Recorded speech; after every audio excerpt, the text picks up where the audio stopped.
திருவாரூரில் உள்ள வன்மீகபுரம் திடலில் தமிழ்நாடு வணிகர் சங்கங்களின் பேரமைப்பு 43வது வணிகர் தின மாநில மாநாடு நடைபெறவுள்ளது.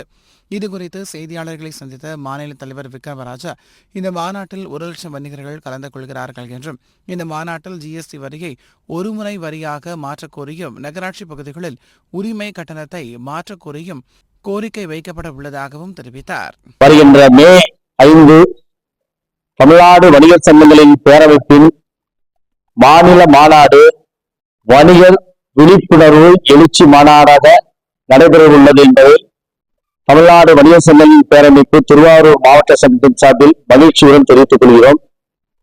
ஆற்றல் மிகு எங்களது தலைவர் திரு விக்ரமராஜா அவர்கள் தலைமையில் மற்றும் மாநில நிர்வாகிகள், திருவாரூர் மாவட்ட நிர்வாகிகள் அனைவரும் முன்னிலையிலும் அவர்களது ஆலோசனைகள் படியிலும் இந்த மாநாடு நடைபெறுகிறது. கிட்டத்தட்ட 1,00,000 வணிகர்களுக்கு மேல் இந்த மாநாட்டில் கலந்து கொள்ள உள்ளார்கள். இதில் பல ஊர்களிலிருந்தும் பல மாவட்டங்களிலிருந்தும் குறிப்பாக வெளி மாநிலங்கள் ஆந்திரா, கேரளா, கர்நாடகா போன்ற பகுதிகளிலிருந்தும் வணிகர்கள் வர உள்ளார்கள். இந்த மாநாடு மிகவும் சிறப்பாக நடைபெற திருவாரூர் மாவட்டத்தில் உள்ள அரசு அதிகாரிகளின் முழு ஒத்துழைப்பு தருகிறார்கள். திருச்சி மாவட்டம் மணப்பாறை தாலுகா வேம்பனூரை சேர்ந்த பெரியண்ணன் என்பவர் கடந்த 19ஆம் தேதியன்று மரத்தில் இருந்து கீழே விழுந்ததில் மூளை சாவு அடைந்தார். இந்நிலையில் இறந்தவரின் உறவினர்கள் அவரது உடல் உறுப்புகளை தானம் அளிக்க முன்வந்தனர். அதன்படி தமிழ்நாடு உறுப்பு மாற்று ஆணையத்தின் வழிகாட்டுதலின்படி மூளைச்சாவு அடைந்த பெரியண்ணனின் கல்லீரல், 2 சிறுநீரகங்கள், கண்கள் மற்றும் தோல் ஆகிய உறுப்புகள் தானமாக பெறப்பட்டது. உடல் உறுப்பு தானம் செய்தவருக்கு மருத்துவமனை முதல்வர் தலைமையில் மருத்துவர்கள், செவிலியர்கள் ஆகியோர் மாலை அணிவித்து மரியாதை செலுத்தினர். சென்னை கோயம்பேடு மார்க்கெட்டில் கோவில்மணி என்பவர் மளிகை கடை நடத்தி வருகிறார். இந்நிலையில் இரவு நேரத்தில் கடையில் திடீரென தீ விபத்து ஏற்பட்டது. இதனையடுத்து கடையின் மேல் தளத்தில் தங்கியிருந்த ஊழியர்கள் தீயை அணைக்க முயற்சித்தனர். இதனையடுத்து கடை உரிமையாளர் அளித்த தகவலின் பேரில் நிகழ்விடத்துக்கு வந்த தீயணைப்புத் துறையினர் நீண்ட நேரம் போராடி தீயை கட்டுக்குள் கொண்டு வந்தனர். இந்த தீ விபத்தில் கடையில் இருந்த 14 லட்சம் ரூபாய் மதிப்புள்ள மளிகைப் பொருட்கள் சேதமடைந்தன. இதனையடுத்து கோயம்பேடு போலீசார் வழக்கு பதிவு செய்து நடத்திய முதற்கட்ட விசாரணையில் மின்கசிவு காரணமாக தீ விபத்து ஏற்பட்டிருக்கலாம் என தெரிவித்துள்ளது. இந்த சம்பவம் அந்த பகுதியில் பரபரப்பை ஏற்படுத்தியுள்ளது. நீலகிரி மாவட்டம் உதகை அருகே உள்ள மத்திய மனிதவள மேம்பாட்டுத்துறையின் கீழ் இயங்கும் சர்வதேச லாரன்ஸ் பள்ளியின் 168வது ஆண்டு நிறுவன நாள் விழா நடைபெற்றது. இதனையொட்டி ஈக்விஸ்ட்ரின் என்ற குதிரையேற்ற சாகச நிகழ்ச்சியும் நடைபெற்றது. இதில் 100க்கும் மேற்பட்ட மாணவர்கள் கலந்து கொண்டு குதிரையின் மேல் அமர்ந்தவாறு புத்தகம் படிப்பது, ஜிம்னாஸ்டிக் செய்வது உள்ளிட்ட பல்வேறு சாகசங்களை செய்து காட்டினர். இதனை பெற்றோர்கள் மற்றும் பொதுமக்கள் என ஏராளமானோர் கண்டு ரசித்தனர். கிருஷ்ணகிரி மாவட்டம் ஹோசூர் ராம்நகர் பகுதியில் மும்தாஜ் என்பவருக்கு சொந்தமான பழைய பொருட்கள் உள்ள கிடங்கு இயங்கி வருகிறது. இங்கு பிளாஸ்டிக், இரும்பு மற்றும் பல்வேறு தொழிற்சாலை கழிவுகள் சேகரித்து வைக்கப்பட்டிருந்தன. இந்நிலையில் இந்த கிடங்கில் எதிர்பாராத விதமாக தீ பற்றி மளமளவென பரவியது. இதுகுறித்து தகவல் இருந்த நிகழ்விடத்துக்கு வந்த தீயணைப்புத் துறையினர் தீயை அணைக்கும் பணியில் ஈடுபட்டனர். தொடர்ந்து நீண்ட நேர போராட்டத்துக்கு பின் தீ கட்டுக்குள் கொண்டு வந்தனர். இதில் பல லட்சம் ரூபாய் மதிப்பிலான பொருட்கள் எரிந்து சேதமடைந்தது. இதனையடுத்து போலீசார் மேற்கொண்ட விசாரணையில் பாதுகாப்பற்ற முறையில் வைக்கப்பட்டிருந்த ரசாயன பொருட்கள் மூலம் தீ பற்றியிருக்கலாம் என தெரியவந்துள்ளது. இதன் காரணமாக அந்த பகுதியில் சிறிது நேரம் பரபரப்பு காணப்பட்டது. தமிழ்நாட்டில் கோடை வெயில் வாட்டி வதைத்து வந்த நிலையில் கோவை மாவட்டம் வால்பாறை மற்றும் சுற்றுவட்டார பகுதியில் பலத்த இடி மின்னலுடன் கூடிய பலத்த மழை பெய்தது. இதன் காரணமாக சோலையார் எஸ்டேட் பஜார் பகுதியில் மின்கம்பம் மீது மரம் விழுந்ததில் மின்கம்பிகளிலிருந்து மின்சாரம் துண்டிக்கப்பட்டது. மேலும் வீடுகளின் கூரைகளும் இடிந்து விழுந்தது. இதனால் பொதுமக்கள் மிகுந்த சிரமம் அடைந்துள்ளனர். தென்காசி மாவட்டம் ஆலங்குளம் தாலுகா மருதம்புத்தூர் கிராமத்தைச் சேர்ந்தவர் மணிகண்டன். பனை தொழிலாளியான இவர் கடந்த ஏப்ரல் 7ஆம் தேதி வீட்டில் இருந்தபோது அவருக்கு சொந்தமான பனை மரத்தில் இருந்து கள் இறக்கி விற்பனை செய்து வருவதாக தகவல் இருந்து காவல் உதவி ஆய்வாளர் இசைக்கராஜா விசாரணை மேற்கொண்டுள்ளார். அப்போது ஆய்வாளர் மற்றும் மணிகண்டன் இடையே வாக்குவாதம் ஏற்பட்டுள்ளது. இதனால் ஆத்திரமடைந்த காவல் ஆய்வாளர் தன்னிடமிருந்த துப்பாக்கியால் மணிகண்டனின் காலில் சுட்டுள்ளார். இதில் படுகாயமடைந்த மணிகண்டனை மருத்துவமனையில் சிகிச்சை பெற்று வருகிறார்.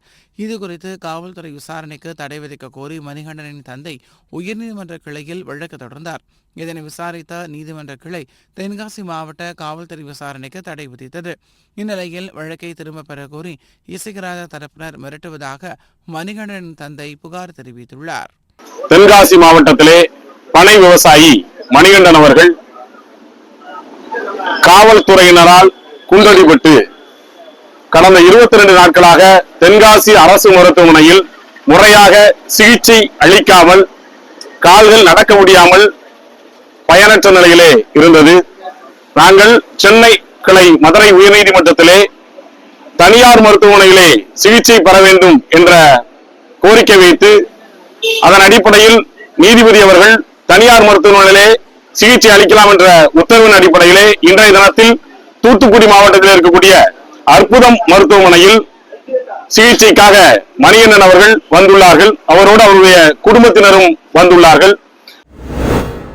தூத்துக்குடி மாவட்டத்தில் உள்ள விளையாட்டரங்கில் தமிழ்நாடு விளையாட்டு மேம்பாட்டு ஆணையம் சார்பில் கோடை கால நீச்சல் பயிற்சி முகாம் துவங்கியுள்ளது.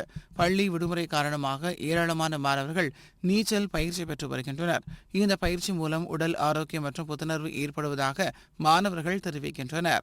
தமிழ்நாடு விளையாட்டு மேம்பாட்டு ஆணையம் சார்பாக தூத்துக்குடி மாவட்டத்தில் ஒவ்வொரு வருடமும் கோடைகால நீச்சல் பயிற்சி நடைபெற்று வருகிறது. இந்த கோடைகால நீச்சல் பயிற்சி பார்த்தீங்கன்னா இப்ப பள்ளிகள் விடுமுறை விட்டதுனால குழந்தைகள் சுற்றுலாதலம் எல்லாத்துக்கும் போறாங்க.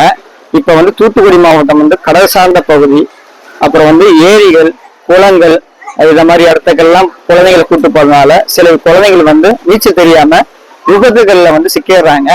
அந்த விபத்துக்கெல்லாம் சிக்காம இருக்கிறதுக்கு இந்த நீச்சல் பயிற்சி ஒரு முக்கியத்துவமா இருக்குது. இந்த நீச்சல் பயிற்சி கத்துக்கிறதுனால பாத்தீங்கன்னா குழந்தைங்களுக்கு நல்ல மூளை வளர்ச்சி, மூளை நல்லா ஆக்டிவிட்டா இருக்கும்.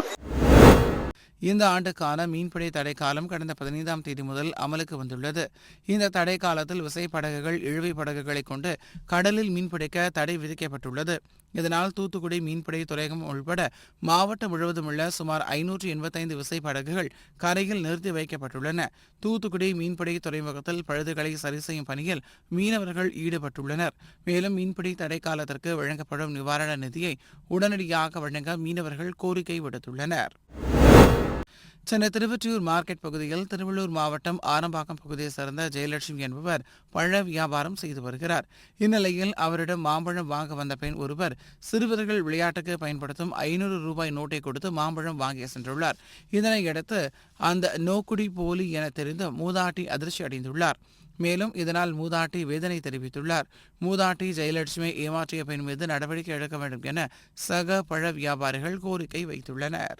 ஆரம்பாக்கம் இருந்து 22 வியாபாரம் பண்றாங்க. இங்க ஒரு அம்மா உட்காந்து 2 ஹவர் பேசிட்டு 500 ரூபா காயத்து கொடுத்துட்டு 150 ரூபா மாம்பழம், 50 ரூபா முருங்கரை, மீதி 300 ரூபா கையில் கொடுத்தாமிட்டேன். சரி, அதை வாங்கிட்டேன். வயசு பொண்ணு, நல்ல வயசு பொண்ணு, நல்ல நாய். திருவள்ளூர் மாவட்டம் செங்குன்றம் அடுத்த விளாங்காடுபாக்கம் தர்காஸ் பகுதியைச் சேர்ந்தவர் பரந்தாமன். இவரது வீடு நள்ளிரவில் திடீரென தீப்பற்றி எரிந்துள்ளது. இதனைத் தொடர்ந்து வீட்டில் இருந்த சிலிண்டர் வெடித்து சிதறியுள்ளது. இதனை கண்ட அக்கம்பக்கத்தினர் தீயணைப்புத்துறைக்கு தகவல் தெரிவித்தனர். அதன் பேரில் நிகழ்விடத்துக்கு வந்த செங்குன்றம் தீயணைப்பு வீரர்கள் தண்ணீரை பீச்சி அடித்து தீயை அணைத்தனர். இந்நிலையில் வீட்டில் இருந்த பரந்தாமன் உடல் கருகி உயிரிழந்தார். இதனையடுத்து தீயணைப்பு வீரர்கள் அவரது உடலை கைப்பற்றி உடற்கூறாய்வுக்காக அரசு மருத்துவமனைக்கு அனுப்பி வைத்தனர்.